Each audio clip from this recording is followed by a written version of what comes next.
नमस्कार। जो हम गुप्त साहित्य के बारे में पढ़ते हैं, गुप्त साहित्य में क्या क्या हुआ था, सबसे पहले मैं आप लोगों को बताना चाहती हूँ। गुप्त साम्राज्य 4वीं से 6वीं शताब्दी तक रहा। इसे भारत का स्वर्णिम युग कहा जाता है। उसी समय में समृद्ध साहित्य लिखा गया था। इस काल में संस्कृत भाषा का बड़ा ही बोलबाला रहा है। संस्कृत भाषा में बहुत से ग्रंथ लिखे थे। एक से बढ़कर एक कवि उस समय में थे जो कि संस्कृत के आचार्य थे। राजकीय भाषा उस समय में संस्कृत थी। साहित्य क्षेत्र में काव्य, नाटक, गद्य, पद, पुराण, स्मृति, विज्ञान ये सब लिखे गए थे। रचनाएं लिखने वाले जो आचार्य होते थे उनको राजाओं का संरक्षण प्राप्त होता था। कुछ कवियों ने कुछ काव्यों की रचना की थी, जैसे कालिदास द्वारा रचित अभिज्ञान शाकुंतलम, विक्रमोर्वशीयम, मालविका अग्निमित्र। ये क्या थे?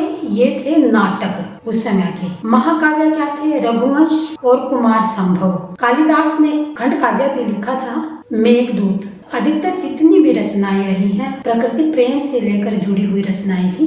विशाखा दत्त ने भी रचनाएं लिखी। उसकी प्रमुख रचना का नाम मुद्रा राक्षस था। यह एक राजनीतिक नाटक था जिसमें चाणक्य एवं चंद्रगुप्त मौर्य की राजनीति का दृश्य दिखाया गया है। उनकी कहानी को बताया गया है इसमें। शूद्रक ने भी लिखी एक रचना मृच्छकटिनम। यह आम जनता के जीवन को दर्शाता है जो मृच्छकटिनम था। इसमें समाज में प्रेम और राजनीति दोनों का मिश्रण रहा है। एक भास कवि हुए, उसके नाटक का नाम था शव प्रवास वद्धता।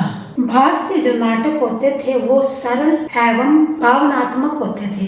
एक कवि हुए थे भारवी, उसने एक काव्य की रचना की थी। वो महाभारत पर आधारित थी, यानी कि महाभारत को लेकर के छोटी सी कथा लिखी गई थी जिसका नाम था किरातार्जुनीयम। किरातार्जुनीयम था, ठीक है। इस प्रकार से बहुत सी रचनाएं इसमें गुप्त काल में लिखी गई है। कुछ और कवि यहाँ रहते हैं, उनके बारे में यहाँ पर समझते हैं। वराहमिहिर ने जो ग्रंथ लिखे थे उनका नाम था पंच सिद्धांतिका, विवाह पटल और योग माया। ये थे वराहमिहिर के। और भास्कराचार्य ने 2 ग्रंथ लिखे, लघु और वृहद। दोनों का नाम था भास्कर्य के नाम पे, ऐसे याद रखना है। लघु भास्कर्य और वृहद भास्कर्य, ये इसके भास्कराचार्य के ग्रंथ थे।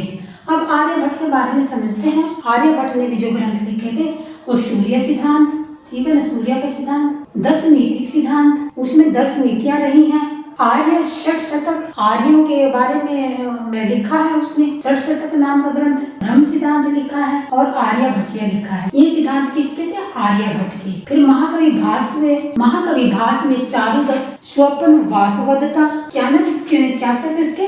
चारुदत्त, भास कवि के चारुदत्त, स्वपन वासवदत्ता, आरुभंग, ये लिखे थे महाकवि भास ने, ठीक है, महाकवि भास ने। अब दंडी कवि थे, ये भी संस्कृत के आचार्य रहे हैं। तो इसमें 10 कुमार चरित्र में क्या हुआ था, उसमें 10 मानव थे उस समय के, 10 चरित्रों को उसमें दर्शाया गया है जो दंडी का 10 चरित्र है। अवंती सुंदरी और काव्य दर्शन, ये महाकवि दंडी के थे। और इसके बाद हम बात करते हैं सिद्धसेन की। इनका एक ग्रंथ था न्याय अवतार। क्या था? न्याय अवतार। कालिदास के बारे में मैंने अभी बताया है। अभिज्ञान शाकुंतलम, विक्रमोर्वशीयम, ठीक है ना, इनके बारे में। मालिका अग्निमित्र, ठीक, ये महाकाव्य थे। ये जो कालिदास के थे ये अभिज्ञान शाकुंतलम, विक्रमोर्वशीयम और मालविका अग्निमित्र, ये तो थे नाटक 3। अभिज्ञान शाकुंतलम ये और मालविका अग्निमित्र। आगे था एक महाकाव्य भी लिखे उसने। महाकाव्य कौन से थे? रघुवंश था, कुमार संभव था। एक खंड काव्य मैंने थोड़ी देर पहले बताया था, वो क्या था? मेघदूत। इसमें प्रकृति प्रेमी थे वो कवि जो कालिदास थे। प्रकृति के बारे में उसने लिखा कि प्रकृति कितनी प्रिय होती है। शूद्रक के बारे में मैंने अभी बताया था मृच्छकटिनम। यह एक नाटक समाज के प्रेम को दर्शाता है। इसमें प्रेम, समाज और राजनीति दोनों तीनों चीजों का मिश्रण लेकर के यह काव्यकृति लिखी गई थी। पहले क्या होते थे, वो कवि राजाओं की बहुत प्रशंसा करते थे। मतलब कि राजाओं के बारे में ऐसे ऐसे शब्द बोल देते थे, जैसे उनकी प्रशंसा के बारे में कुछ भी बोल देते थे। अतिशयोक्ति अलंकार का प्रयोग करते थे, जैसे कि हनुमान की पूंछ में लग न पाई आगी, लंका शीघ्र जल गए, गए निशाचर भागी। तो ये अतिशयोक्ति अलंकार है कि एक राजा के बारे में बढ़ चढ़ कर लिखना, यानी कि इतना होता नहीं है जितना उसको बना दिया जाता है। तो इसमें जो कवि थे वो राजाओं के संरक्षण में रहते थे और उन्हीं की प्रशंसा को लेकर के एक से बढ़कर एक काव्य, नाटक, गद्य, पद्य, साहित्य ये सब कुछ लिख देते थे। और वो लिखते किस भाषा में थे? उस समय में संस्कृत भाषा में रहे हैं।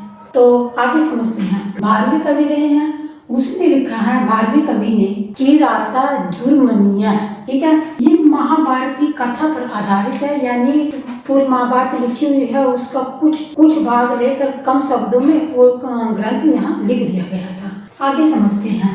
भाषा, इनकी भाषा की क्या विशेषता थी? मैंने बताया कि भाषा तो संस्कृत रही है। कुछ गद्य लिखे, कुछ पद लिखे, कुछ पुराण लिखे, ठीक है, स्मृति साहित्य लिखे। तो इस प्रकार के साहित्य इसमें लिखे गए थे। और आगे समझते हैं। कवियों का बारे में मैंने अभी बता दिया है आप लोगों को कि उनको किस प्रकार से संरक्षण प्राप्त था। कुछ गुप्त कालों के कृषक के बारे में भी और बता दूं क्योंकि वो रह गया था। तो आगे कुछ और कवि रहते हैं।